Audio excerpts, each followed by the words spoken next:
গণমাধ্যম শব্দটা শুনলে একটু হাসি পায়, বিশেষ করে স্পোর্টস সেক্টরে যারা আছেন তাদের। অনেক সময় হুটহাট শোনা যায় যে হচ্ছে এর সাথে ওর দ্বন্দ্ব, তার সাথে তার দ্বন্দ্ব।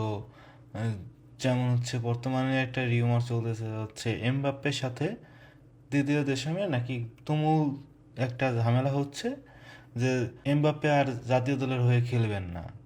আরে ভাই, তাদের মধ্যে কি হইতেছে না হইতেছে সে আসলে মেইন যে ফ্যাক্টটা সেই ফ্যাক্টটা না তুলে ধরে আমরা হচ্ছে রিউমারে পড়ে আছি যে হচ্ছে খুব ঝামেলা হয়ে যাচ্ছে, এই বোধ হয় আর এমবাপ্পে খেলবে না ফ্রান্সের দলে, বা এই হচ্ছে যে দ্বিতীয় দেশে আর চাকরি থাকলো না এমবাপ্পের কারণে। আসলে এরকমটা না।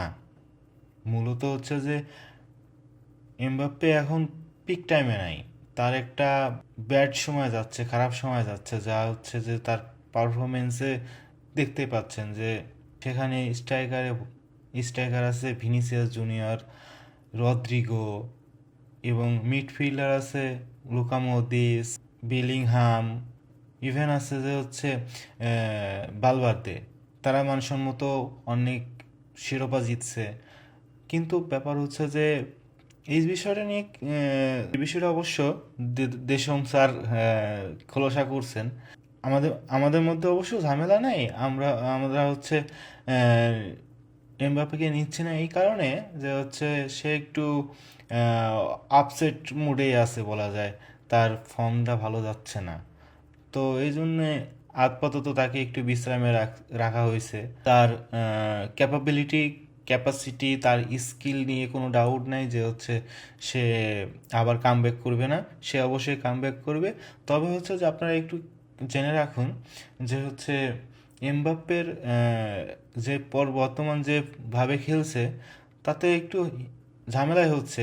কারণ হচ্ছে যে সে পিএসজিতে বলেন আর হচ্ছে ফ্রান্স দলে বলেন, তার ক্যারিয়ারে এই দুটো সময় লভ্যাংশ সময় কাটছে।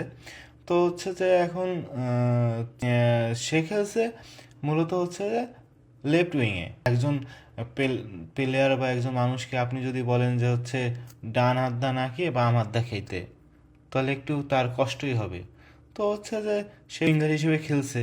এখন যদি আপনি বলেন যে হচ্ছে রাইট উইংয়ে খেলবেন, তাহলে তার মানায় নিতে নিতে একটু ঝামেলা হবে। যদি একটু বেশি সময় লেগে যাচ্ছে, তবে খুব দ্রুতই আশা করি যে হচ্ছে সে ফিরে আসবে।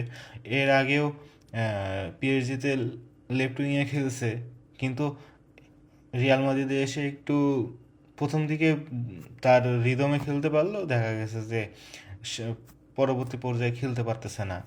তো হচ্ছে যে আসলে তার একটু সময় লাগবে। ধন্যবাদ। আর খেলার সকল আপডেট পেতে অ্যাডেট স্পোর্টসের সঙ্গে থাকুন।